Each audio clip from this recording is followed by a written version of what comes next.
Assalamualaikum warahmatullahi ta'ala wabarakatuh. Alhamdulillahi rabbil alamin.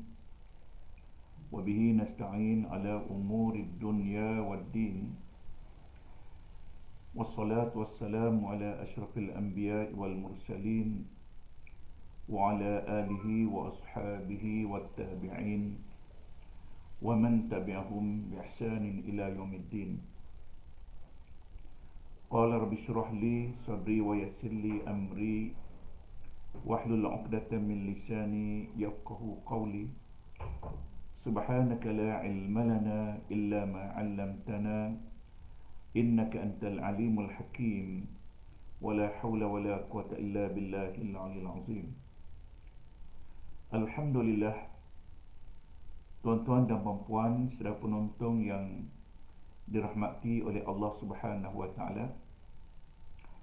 Alhamdulillah, kita kembali kepada ruangan Ummi Ubudiah Maslahah Itqan.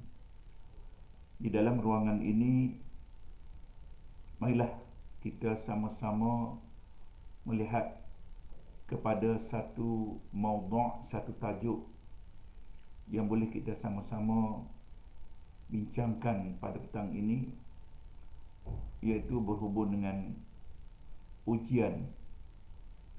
Berhubung dengan ujian di dunia ini adalah ujian daripada Allah Subhanahu wa taala. Sesuai dengan ayat daripada Allah Subhanahu wa taala di dalam Al-Quran, dalam surah Al-Baqarah ayat yang ke-155, di mana Allah Subhanahu wa taala menyatakan, a'udzubillahi minasyaitonir rajim, walanabluwannakum bisyai'in minal khawfi wal ju' wa naqsim minal amwal wal anfusi wath thamarat wa basyiris sabirin. Sadaqallahul azim. Di dalam surah Al-Baqarah ayat 155, Allah Subhanahu wa taala menyatakan di dalam Al-Quran, dan sesungguhnya kami berikan cubaan kepada kamu dengan sedikit ketakutan, kelaparan, kekurangan harta jiwa dan as-samarat, hasil-hasil termasuk buah-buahan tanaman. Wa basyiris sabirin, dan berikanlah berita yang gembira kepada orang-orang yang sabar. Tuan-tuan dan puan-puan yang dirahmati oleh Allah Subhanahu wa taala, pada petang ini kita menceritakan tentang yang dikatakan mengenai dengan ujian ke atas diri kita. Kita diuji oleh Allah Subhanahu wa taala dengan berbagai-bagai ujian. Apabila kita melihat tentang alam ini, dunia adalah merupakan tempat diuji oleh Allah Subhanahu wa taala. Begitu juga ulama telah pun menyebut kepada kita, kita hidup di atas dunia ini merupakan darul amal. Dan di akhirat adalah merupakan darul jaza. Kita hidup di atas dunia ini adalah merupakan darul amal, iaitu tempat kita beramal, tempat kita bekerja, tempat untuk kita melaksanakan berbagai-bagai aktiviti. Maka dalam keadaan itu, Allah menyebut di dalam Al-Quran, apabila kita berada di atas muka bumi ini, tempat kita bekerja, tempat kita beramal, tempat untuk kita melakukan berbagai-bagai aktiviti kehidupan kita di atas dunia ini, maka kita juga diuji oleh Allah Subhanahu wa taala, seperti mana ayat yang disebut dalam surah Al-Baqarah tadi.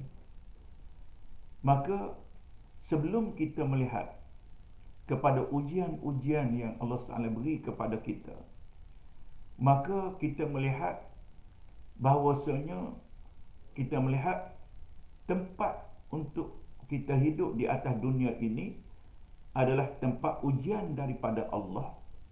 Bahkan bukan sekadar di atas dunia ini diuji oleh Allah Subhanahu Wa Taala, bahkan di alam yang lain pun akan diuji oleh Allah. Terutama sekali tempat untuk kita nak kembali selepas daripada alam ini yang dikatakan alam akhirat. Bukan sekadar tempat diuji lagi, tetapi tempat diberi pembalasan oleh Allah Subhanahu Wa Taala. Maka apabila kita sebut soal alam ini, apabila sebut tentang alam dunia ini ataupun alam ini satu bahagian daripada alam, ada yang menyatakan alam bermula daripada alam benih lagi. Kita berada dalam alam benih lagi. Kemudian alam rahim, alam ibu, satu peringkat. Kemudian satu peringkat alam dunia. Kemudian peringkat yang selepas daripada ini ialah alam akhirat. Maka kita ada melepasi beberapa alam dah, tuan-tuan dan puan-puan, yang dirahmati oleh Allah. Antaranya alam benih, alam rahim, dan juga alam yang dikatakan alam dunia. Maka apabila sebelum kita melangkah kepada alam dunia, maka kita sekarang ini sebelum kita melangkah kepada alam akhirat, maka sekarang ini kita berada di alam dunia.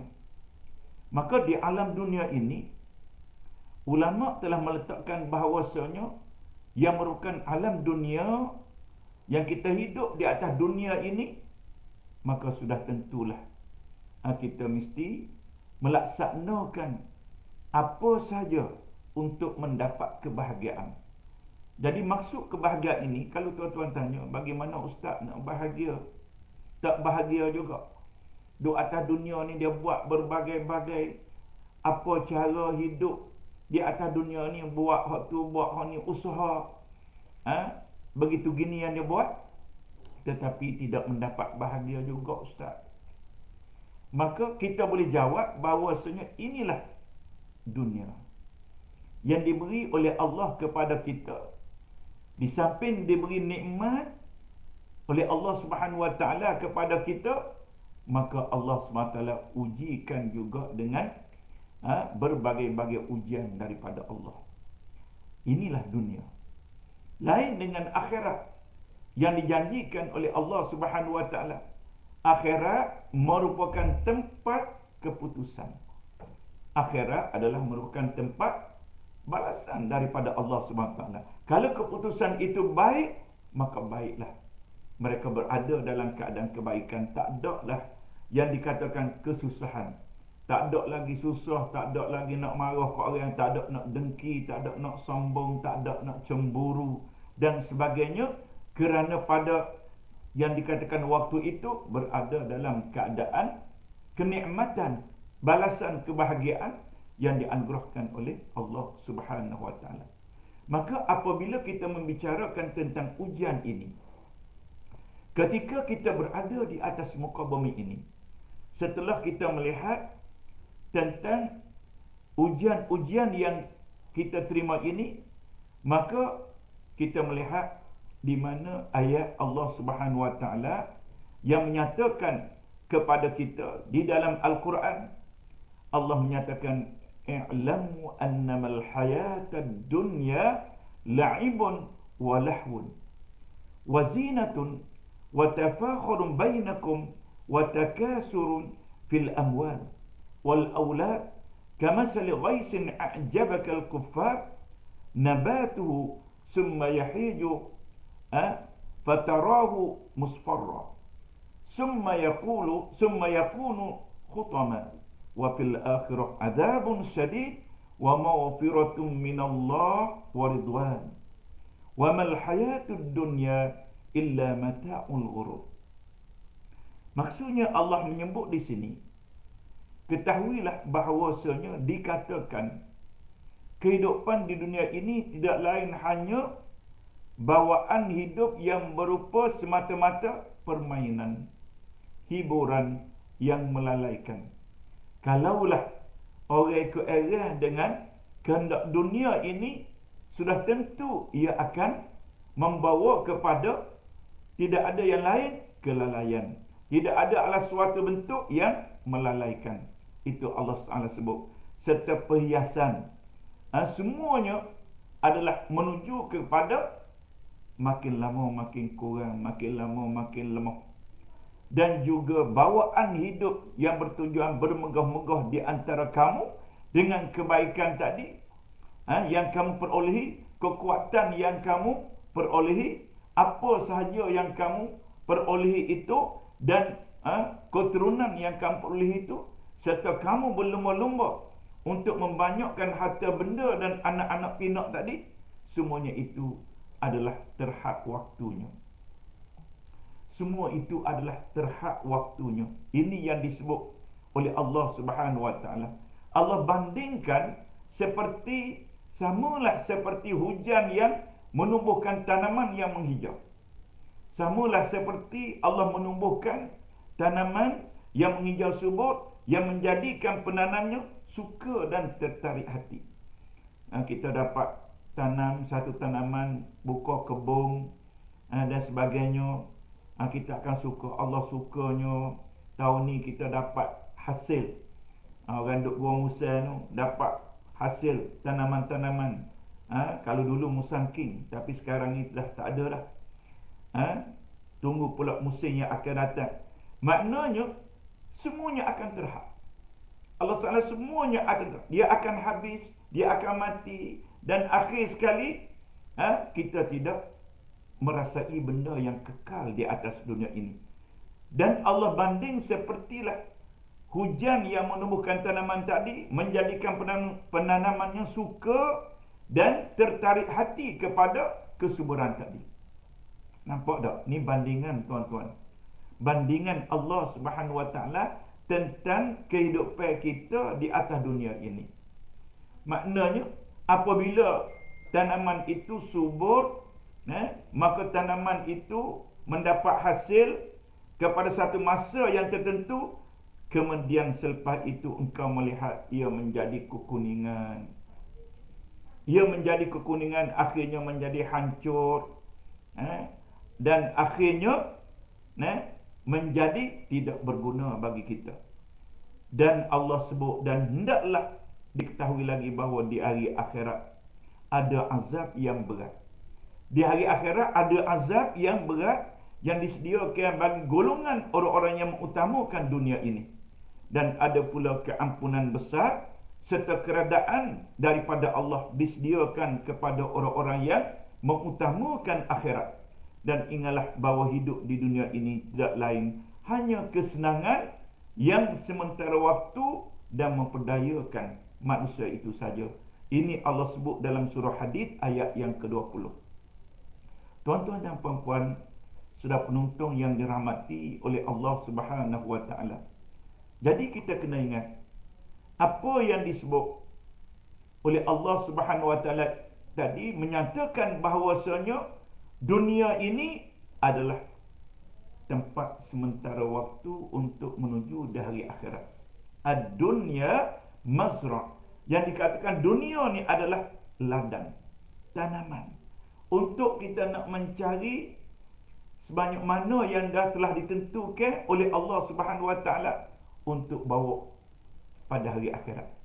Jadi kalaulah mereka yang hidup di atas dunia ini mempersia-siakan umurnya, mempersia-siakan masanya yang diperuntukkan oleh Allah Subhanahu Wa Taala, maka ianya adalah merupakan suatu penyesalan yang amat sangat kalaulah mereka tidak menggunakan kesempatan ini untuk melakukan apa saja, mengisi kekosongan, mengisi ruang yang ada, umur yang dianugerahkan oleh Allah Subhanahu Wa Taala. Tuan-tuan dan puan-puan yang dirahmati oleh Allah Subhanahu Wa Taala, maka kita lihat, walaupun Allah SWT jadikan kita hidup di atas dunia ini sebagai ujian, tetapi dunia yang kita duduk ini bukan makna kita melihat dunia ni tempat yang berduka lara, bukan tempat kita berduka cita, tetapi disebut di dalam Islam menyatakan dunia ini adalah mazra' lil akhirah. Dunia ni adalah merupakan ladang untuk akhirat. Ladang, tanaman. Jadi apabila sebut ladang, apabila sebut tanaman, apabila sebut tempat-tempat yang subur untuk mendapatkan hasil, maka sudah tentu orang itu berlumba-lumba untuk mencari kehidupan dunia ini. Walaupun diuji dengan berbagai-bagai ujian. Kita tengok, walaupun kita diuji dengan begitu dahsyat ujian-ujian yang melanda, termasuklah pandemik COVID-19 yang begitu meningkat daripada hari ke hari, tetapi kita tidak meletakkan diri kita di dalam kekecewaan. Kita mesti bersemangat untuk mengambil kehidupan kita di atas dunia ini, untuk melaksanakan peluang dan ruang yang ada ini, untuk supaya kita dapat beramal semata-mata untuk mendapat kebahagiaan. Dan kebahagiaan yang kita kecapi ini bukan sekadar untuk di dunia saja, tetapi biarlah kita nak kepada akhirat yang akan kita pergi. Semua manusia ni akan dibawa oleh Allah Subhanahu Wa Taala kepada satu alam yang lain, iaitu alam yang disebut alam akhirat. Maka kita mesti beramal sebanyak-banyak amalannya. Yang kedua, apabila kita melihatkan tentang arti dunia ini, di dalam dunia ini juga adalah merupakan nikmat daripada Allah Subhanahu Wa Taala. Walaupun kita diuji dengan berbagai-bagai ujian, tetapi Allah memberi kepada kita nikmat yang begitu banyak. Maka janganlah kita bersedih dengan ujian ini. Janganlah kita bersedih dengan ujian daripada Allah, kerana Allah SWT tu beri kepada kita dengan ujian yang banyak. Jangan kita sedih dan jangan kita kecewa. Ada orang berasa sedih, hari ni dia sakit gigi. Siapa dia meraung-raung, siapa dia jerit, siapa dia tendang dinding, sakit gigi. Kalau kita ingat, wa in ta'uddu ni'matallah la tusuha. Nikmat yang Allah SWT beri yang begitu banyak ini, maka sudah tentu apabila Allah SWT tarik sedikit nikmat saja, maka mungkinlah ia dapat bersabar di atas ujian daripada Allah. Kita fikir Allah SWT beri kepada kita nikmat makan, nikmat minum, nikmat tidur, nikmat berjalan. Banyak nikmat-nikmat yang Allah SWT beri kepada kita. Maka kalau sekiranya Allah tarik sedikit nikmat kepada kita, mungkin kita dapat melihat banyak lagi sebagai ubat untuk penawar diri kita, supaya kita tidak berada dalam kesedihan menghadapi ujian ini. Kita sebut Alhamdulillah, banyak lagi nikmat yang dapat kita menikmati, nikmat daripada Allah. Walaupun Allah SWT beri nikmat kepada kita, penyakit ini, kalau kita tengok peningkatannya, tetapi masih lagi kita dapat hidup di atas dunia ini. Allah beri kepada kita boleh hidup dalam keadaan nyawa, bernafas dengan nikmat yang dikurniakan oleh Allah Subhanahu Wa Taala. Nikmat nyawa ni adalah satu nikmat yang amat besar. Kita nampak yang sebenarnya, kalau tuan-tuan duk jalan, duk makan, tuan-tuan tak nampak nyawa ni yang diberi oleh Allah Subhanahu Wa Taala. Mudahnya kita nak nyawa, tetapi apabila kita melihat ramai juga yang diuji oleh Allah Subhanahu Wa Taala, ujian dengan sesak nafas dan sebagainya, ujian dengan nak bernafas, nak menggunakan oksigen pun susah, terpaksa dibantu dengan peralatan-peralatan, dihantar hospital dan sebagainya, kerana ada suatu musibat, penyakit dan sebagainya, sesak nafas ke, ataupun di hospital yang dikatakan ICU, CCU tu, memang bukti yang jelas mereka dibantu dengan alat-alat pernafasan. Jadi nikmat yang dianugerahkan oleh Allah SWT, iaitu nikmat Allah SWT beri kepada kita nyawa ni, adalah satu nikmat yang besar. Satu nikmat yang besar yang boleh kita menggunakan Nyawa yang dianugerahkan oleh Allah Subhanahu Wa Taala ini tanpa ada alat-alat bantuan. Ada tak? Kalau sekiranya tuan-tuan mari ke pejabat ni, oh ustaz, saya ni terlupa bawa oksigen. Saya tak boleh nak apa ustaz, saya nak balik rumah, kena ambil dulu. Tak ada siapa pun kena pakai oksigen, kena pakai bateri, kena pakai apa. Semuanya diberi anugerah oleh Allah Subhanahu Wa Taala dengan free, secara percuma. Cuma Allah nak sebut kepada kita, Allah menyatakan, la in syakartum la azidannakum. Sekiranya kamu bersyukur di atas nikmat yang aku kurniakan, aku akan luaskan lagi rezeki yang diberikan kepada kamu. Jadi kita tak boleh nak kata, ustaz, perahlah saya ustaz. Hari ni Allah, saya tak boleh makan. Hari ni saya sakit gigi. Hari ni perahlah saya ustaz. Ada orang yang banyak menyatakan peraslah ustaz. Hari ni tak boleh makan nasi biryani. Macam-macam lagi. Tapi kita kena ingat nikmat yang Allah SWT beri itu nikmat nyawa. Yang kedua pula ialah nikmat makan. Nikmat makan, kita rasa nikmat makan, kita rasa nikmat manis, masam manis dan orang panggil pahit dan sebagainya adalah merupakan nikmat daripada Allah Subhanahu Wa Taala. Ada orang yang tak lalu makan.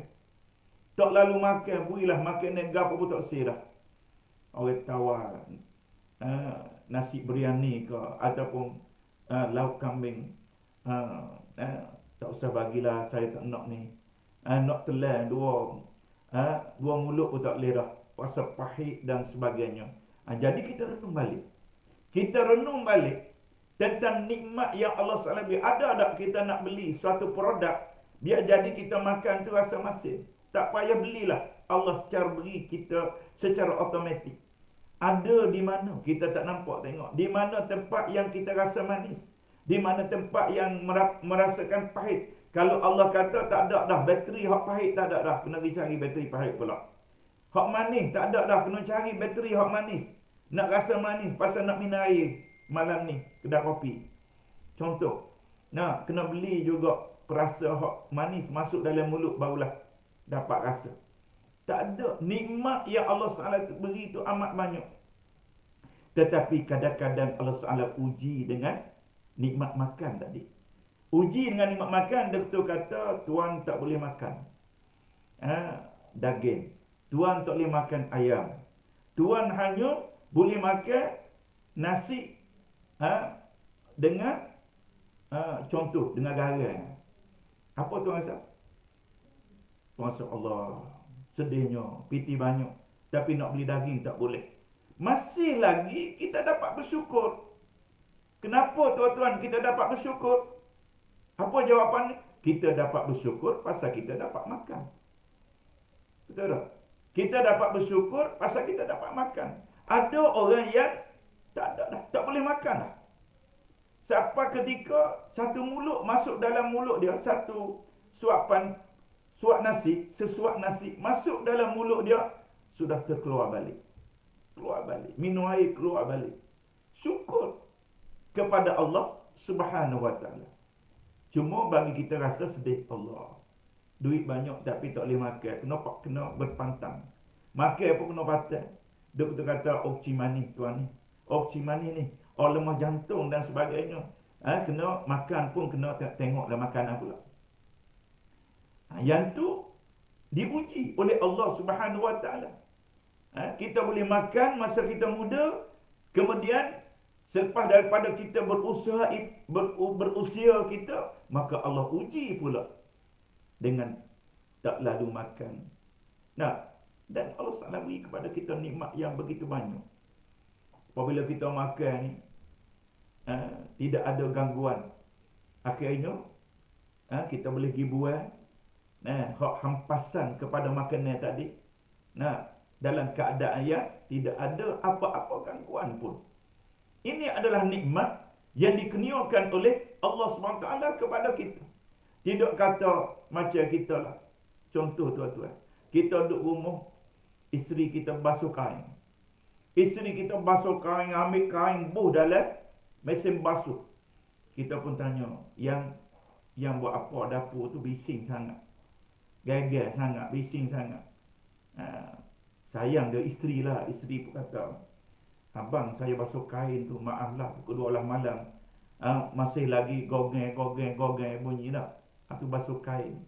Abang kata okey lah, tak ada masalah. Basuh kain tu, gogeng dalam mesin basuh.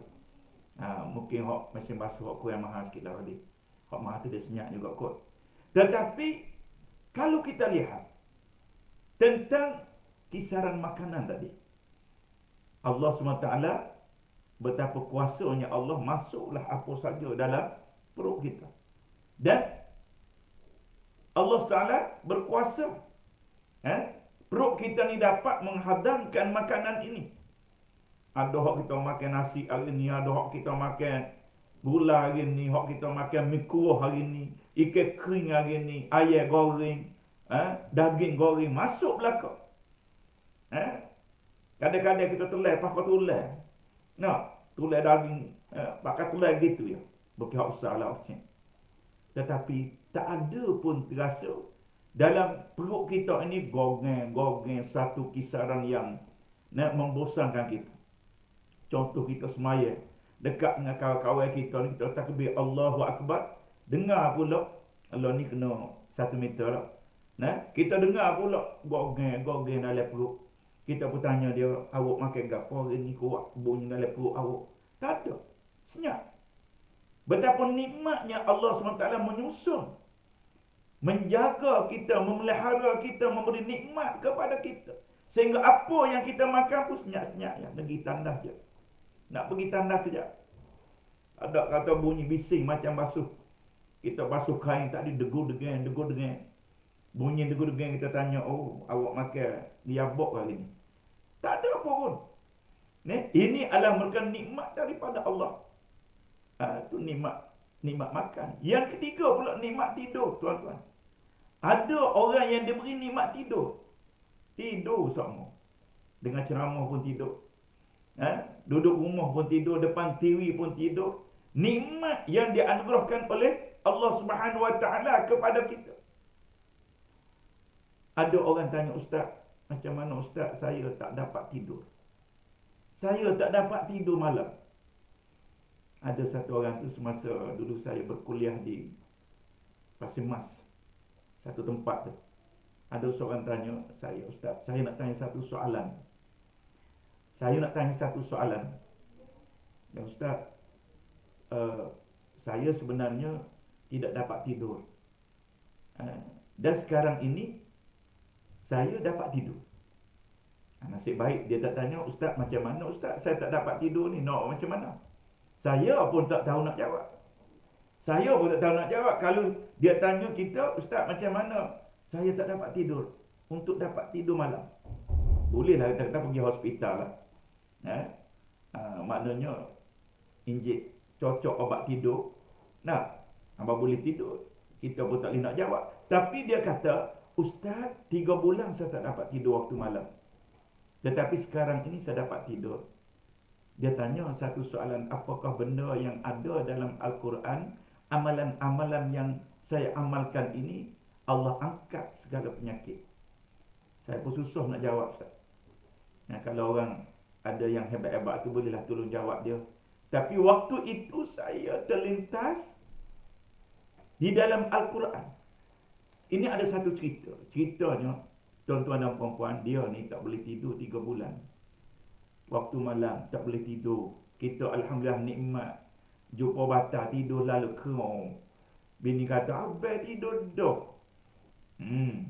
Tak ada apa-apa. Jumpa batas tu tidur dah kerong. Esok royak pula, nikmat tidur. Dah tu habis nikmat tidur. Kita tidur. Ada orang yang tak dapat tidur. 3 bulan dia kata, ustaz tak tidur malam ni. Bukan sekadar tak dapat tidur, darah tinggi naik, kecil manis tinggi. Tubuh pula kurus kering. Kerana apa tak dapat tidur?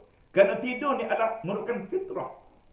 Satu hari dia cerita, dia kata, saya pergi kepada rumah seorang yang boleh beri nasihat. Dia kata, tak ada benda lain lah.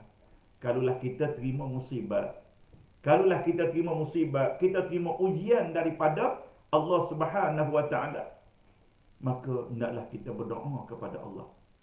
Berdoa kepada Allah, bangunlah di waktu malam katanya. Berdoalah kepada Allah. Dia pergi kepada rumah Tok Guru, salah seorang Tok Guru tu. Tok Guru kata, kamu cuba solat hajat, meminta permohonan kepada Allah. Dia kata, saya dah makan obat berkilo-kilo tapi tak dapat juga tidur waktu malam ni. Kisahlah yang dia beritahu. Dia pun pergi tanya seorang tu kata suruh solat, berdoa, solat hajat dan berdoa kepada Allah. Dia tanya berapa malam nak buat. Dia kata buatlah sekurang-kurangnya 40 malam. 40 malam kamu buat. Jadi dia cerita dia pun amal lah, bangun waktu malam. Bukan kata bangun lah, pasal tak tidur pun tak lena, tak jenera. Kelantan kata tak jenera, tak apa. Dia waktu malam tu dia bangun, dia untuk berdoa, sembahyang hajat dan sebagainya. Tak sampai pun 40 malam kata dia. Hanya malam yang ke-10 ia telah pun diberi nikmat oleh Allah dapat tidur. Sehinggalah seterusnya. Dia tanya saya, ada ayat di dalam Al-Quran yang menyatakan tentang kelebihan waktu malam? Bangun berdoa kepada Allah. Saya tak dapat nak jawablah. Mana ayat-ayat yang kita dapat bangun Allah memberi kekuatan berdoa kepada Allah. Cuma saya teringat satu ayat yang disebut oleh Allah Subhanahu wa taala, a'udzubillahi minasyaitonir rajim. Ya ayyuhal muzammil qumil laila illa qalila nisfahu aw inqus minhu qalila aw zid alaihi warattilil qur'ana tartila. Kalau tuan-tuan nak secara lebih lanjut, tengoklah pentafsiran dalam surah Al-Muzammil ini. Jadi Allah Taala menyatakan, wahai orang-orang yang berselimut, bangunlah di waktu malam untuk beribadat, untuk membaca Al-Quran dan untuk berdoa kepada Allah Subhanahu wa taala. Qumil laila illa qalila, dan sedikit saja kamu tidur, tapi kita banyak tidur pada bangun beribadat kepada Allah.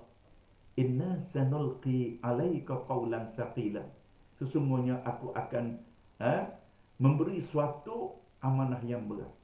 Maknanya Allah SWT memberitahu tentang bagaimana cara kita untuk menguatkan keimanan dan dapat menghadapi segala ujian-ujian. Maka kalaulah kita laksanakan secara yang dituntut oleh Allah Subhanahu wa taala, maka kita mendapat suatu keistimewaan. Maka dia kata, Ustaz, saya rasa dah saya beramal, saya bersolat hajat, saya memohon ampun kepada Allah, tak sampai pun yang dikatakan 40 malam. Allah Subhanahu wa taala telah memberi kepada saya dapat mengubati penyakit tadi, dapat melelapkan tidur. Maknanya tak ada masalah dah, kata dia. Ini nikmat, tuan-tuan. Tapi kadang-kadang Allah uji juga dengan berbagai-bagai ujian. Kata ulama, dengan ujian yang diberi oleh Allah, kita memohon kepada Allah, tiba-tiba Allah tak bagi. Ustaz, saya tak nak doa dah Ustaz. Kenapa Allah tak bagi? Nak doa nak kahwin, Allah tak bagi. Doa nak buka cawangan pun Allah tak bagi. Ustaz, saya tak nak berdoa dah. Tu orang marah ni, buka cawangan dan sebagainya. Tak nak bagi Allah. Saya doa pun untuk COVID pun meningkat juga. Tak apa.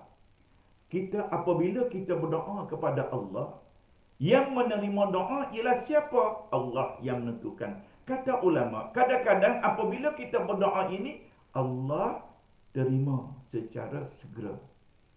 Ini susah sikit. Tapi kadang-kadang Allah Taala tangguhkan. Allah Taala tangguhkan. Ada juga disebut oleh ulama, kadang-kadang doa ini Allah SWT simpan di hari akhirat. Simpan di hari akhirat. Dengan kita berdoa ini, kerana doa ini, setiap kali kita berdoa, kita diberi ganjaran pahala yang besar daripada Allah Subhanahu wa taala setiap kali kita berdoa. Ad-du'a mukhul ibadah. Doa ini adalah adalah otak bagi ibadat. Maknanya apabila kita berdoa, Allah SWT beri pahala kepada kita. Ad-du'a usilahul mu'min. Dan juga doa ini merupakan senjata bagi orang mukmin. Maka Apabila kita menghadapi musibat tadi, maka kita banyakkanlah memohon keampunan kepada Allah. Bukan makna kita biarkan begitu saja. Makin ditimpa musibat, makin lari daripada rahmat Allah, lari daripada perintah Allah. La. Itu bukan cara. Kita nak menghadapi segala musibat, ujian-ujian ini dengan kita makin dekat dengan Allah, makin kita merenung tentang dosa-dosa kita. Apa yang kesalahan yang kita lakukan, kita terus dan cepat-cepat kita bertaubat kepada Allah Subhanahu Wa Taala. Tuan-tuan dan puan-puan yang dirahmati oleh Allah. Selain daripada nikmat tidur tadi, kita sebut juga tentang nikmat. Allah SWT menyebut dalam satu ayat. Allah menyatakan, A'udzubillahi minasyaitonirrajim. Wa min ayatihi an khalaqalakum min anfusikum azwaja litaskunu ilaiha wa ja'ala bainakum mawaddatan wa rahmah. Inna fi dzalika laayatin liqaumin yatafakkarun. Allah SWT sebut dalam surah Ar-Rum ayat yang ke-21. Allah sebut apa nikmat yang saya nak sebut? Iaitu nikmat berpasangan. Nikmat hidup berkeluarga. Ustaz, saya berkahwin tapi saya tak dapat bahagia, Ustaz. Ada orang yang diuji oleh Allah SWT. Berkahwin, dapat anak, tapi masih lagi tak bahagia. Ada orang yang berkahwin tapi tak dapat anak. 10 tahun berkahwin, tak dapat anak juga. Kita kena ingat. Apabila Allah bagi nikmat, Allah uji terhadap diri kita. Dan ujian terhadap diri kita ni tidak sama. Ada orang yang diuji dengan ujian begini. Ada orang yang diuji dengan ujian begini. Tidak sama. Cuma satu dah. Kita kena minta kepada Allah Subhanahu Wa Taala supaya, ya Allah, apabila engkau nak menguji satu ujian kepada hamba-Mu ini, ujilah supaya aku dapat hidup bersabar di atas ujian tadi. Janganlah engkau mengujikan aku ini sehingga aku tak tertanggung untuk menghadapi ujian tadi. Kita sering baca selepas solat, tuan-tuan. Kita sering baca selepas solat ataupun ketika kita nak tidur. Ayat ni sering kita dengar dan sering kita baca, iaitu A'udzubillahi minasyaitonirrajim. Amanar rasulu bima unzila ilaihi min rabbihi wal mu'minun kullun amana billah wa malaikatihi wa kutubihi wa rusulihi la nufarriqu baina ahadin min rusulihi wa qalu sami'na wa ata'na ghufranaka rabbana wa ilaikal masir la yukallifullahu nafsan illa wus'aha laha ma kasabat wa 'alayha ma iktasabat rabbana la tu'akhizna in nasina aw akhtana Rabbana wala tuhammilna ma la taqata lana bih. Ya Allah, janganlah engkau bebankan satu bebanan yang berat sehingga aku tidak tertanggung untuk menghadapi bebanan yang berat ini. Jadi tak dapat tidak, kita memohon kepada Allah. Kita berdoalah kepada Allah Subhanahu Wa Taala. Allah tidak memberati kita. La yukallifullahu nafsan illa wus'aha.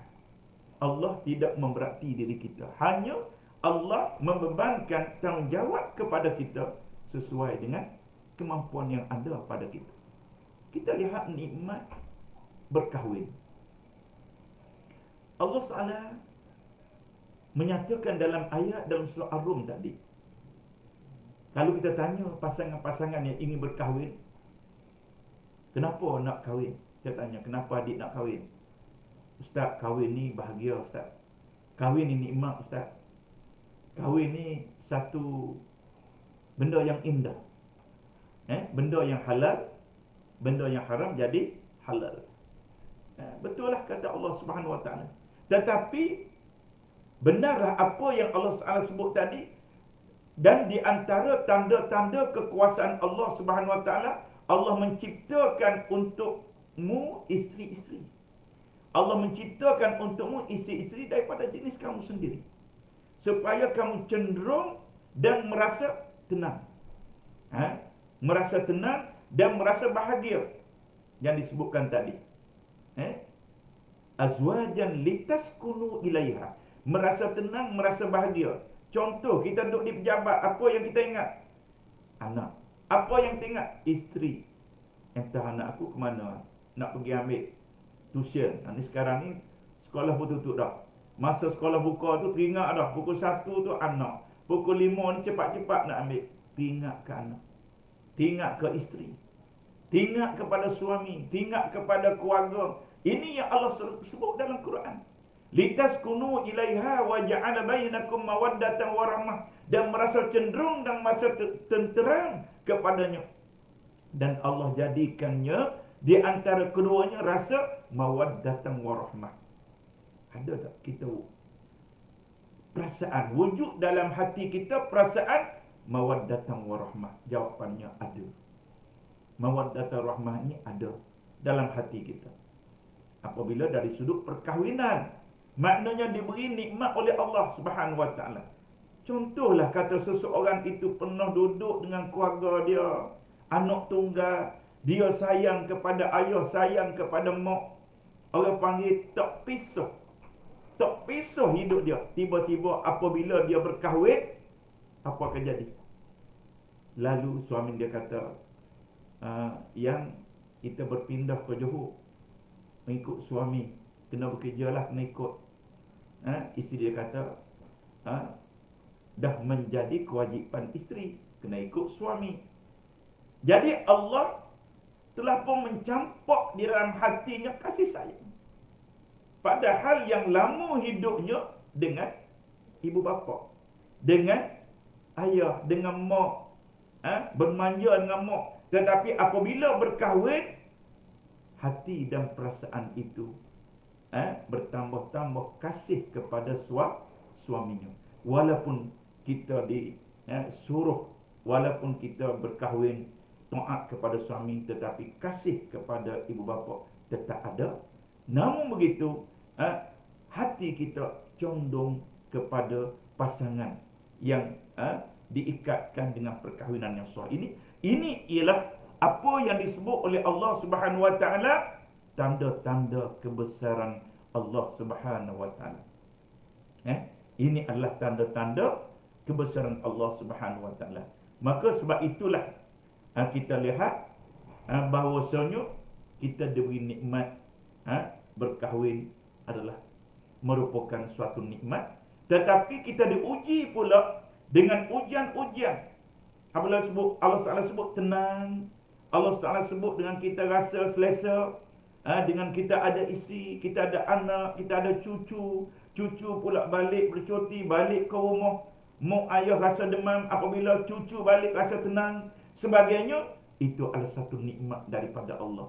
Dan kadang-kadang kita diuji oleh Allah Subhanahu wa taala. Uji bagaimana anak pula masuk hospital, uji pula isteri pula sakit. Tetapi kita kena ingat, ini adalah ujian daripada Allah. Apa dia? Tujuannya ialah Allah menyatakan Allah nak uji ini, Allah nak melihat siapakah amalan-amalan yang terbaik di sisi Allah Subhanahu wa taala. Orang yang hidup dalam keadaan sabar dalam menghadapi ujian. Orang yang hidup dalam keadaan sabar. Kalaulah soalan itu bertanya, Ustaz, apa obat saya nak hidup senang, saya nak hidup tenang dalam menghadapi ujian? Apa ubatnya? Apa ubatnya? Apa mujarab? Saya serabut, Ustaz. Siapa Ustaz tak boleh nak semaya, Ustaz? Semaya tu serabut. Akhir sekali tak semaya kerana serabut. Itu adalah jalan yang tak baik. Jalan yang terbaik ialah, yang pertama ialah kena sabar. Sabar di atas ujian tadi. Sabar di atas ujian ini kerana Allah menyatakan, Alladzi khalaqal mauta wal hayata liyabluwakum ayyukum ahsanu amalan. Allah jadikan kamu, ditakdirkan mati, ditakdirkan hidup kamu di atas dunia ini. Diuji oleh Allah Subhanahu wa taala. Liyabluwakum ayyukum ahsanu amala. Maka Allah nak melihat siapakah di kalangan manusia yang baik amalannya. Diuji oleh Allah. Ayat yang tadi pun kita sebut. Minal khawfi wal ju'. Allah SWT uji dengan ketakutan, dengan kelaparan, dengan penyakit ini. Tetapi Allah kata, berikanlah kabar yang menggembirakan kepada orang-orang yang bersabar di atas ujian tadi. Janganlah kita mengambil tindakan yang bukan-bukan dalam menghadapi keluarga, dalam menghadapi menangani masalah anak-anak. Janganlah kita berputus asa. Saya ni bencilah kepada anak saya ni degil sangat.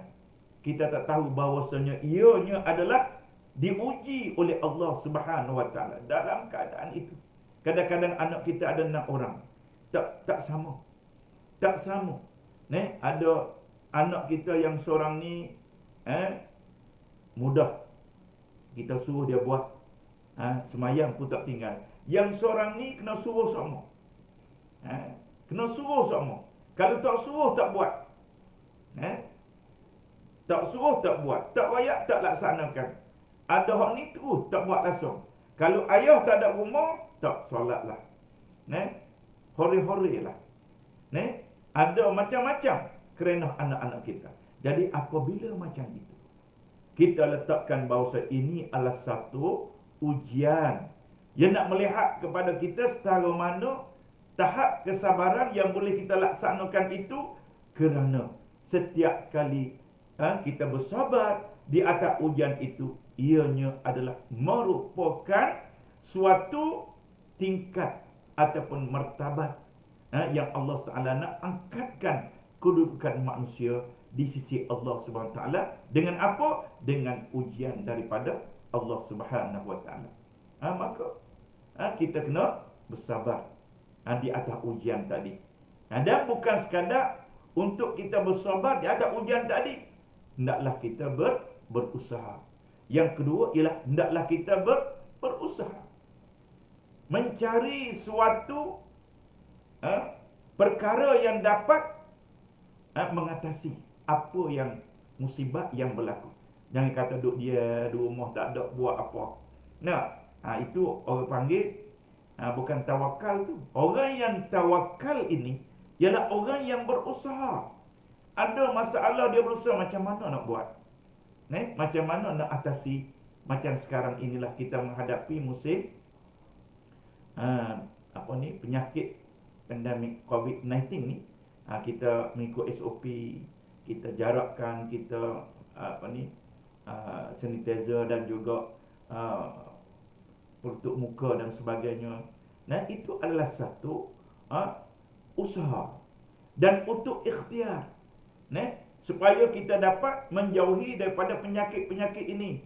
Kurangkan duduk beramai-ramai, bersesak-sesak dan sebagainya. Di akhir-akhir ini kita diminta supaya kurangkan majlis-majlis, keramaian yang menyebabkan berhimpun terlalu ramai, dan tidak menjaga SOP, tidak menjaga jarak dan sebagainya. Jadi kita perlu laksanakan ini adalah suatu usaha dan ikhtiar yang perlu kita laksanakan. Begitu juga hidup kita. Apabila kita hidup nak jadi cemerlang, kita kena berusaha. Berusaha untuk kita mencapai kedudukan yang lebih baik tadi.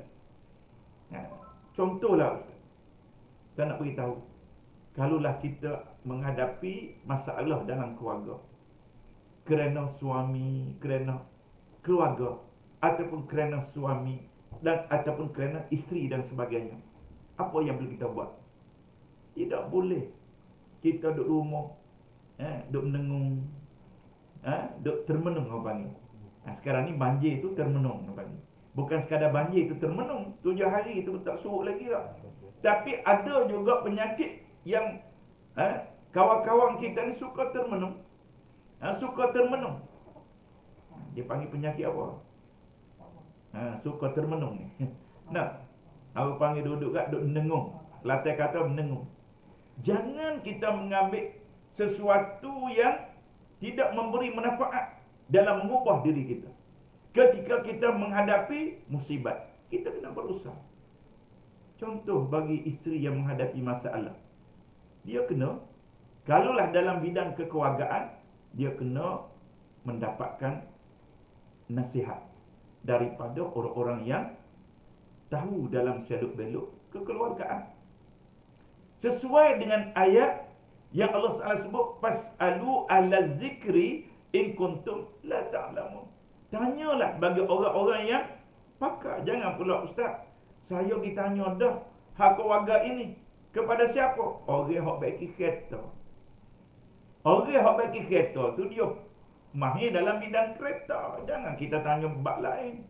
Kita tanya bab nikah kahwin, kita tanya bab lagu mana nusus. Dia tak kemahiran. Dia mahir dalam bidang kereta. Begitu juga apabila kita menghadapi masalah berhubung dengan perkara-perkara ini, kita tanyalah orang yang ada kemahiran dalam bidang-bidang tersebut. Maka inilah adalah suatu usaha yang perlu kita buat untuk mencapai keadaan itu, kedudukan yang membawa kepada kebahagiaan tadi. Dan kita tak boleh memendamkan masalah ujian-ujian yang ada. Kita kena selesaikan. Kalau contoh, kalau kita menghadapi masalah dalam keluarga tadi, saya sebut, kita kena mendapatkan khidmat nasihat, kita mendapatkan kaunseling keluarga, bagaimana suami ini suka pukul isteri, bagaimana suami ini tidak bagi nafkah, bagaimana suami ini tidak melaksanakan kewajipan tanggungjawabnya. Kita tahu apa jalan untuk jalan penyelesaiannya. Dan banyak perkara yang boleh kita selesaikan kalaulah kita berusaha untuk mencapaikannya. Pasti insya-Allah dengan usaha tadi Allah Taala akan mengubah keadaan diri kita ini daripada keadaan yang tidak baik kepada keadaan yang lebih baik. Wa iza azamta fatawakkal 'ala Allah. Maka kita kena berusaha. Selain daripada kita berdoa tadi, dan kita berusaha bersungguh-sungguh untuk mengatasi segala musibat-musibat yang ada ini.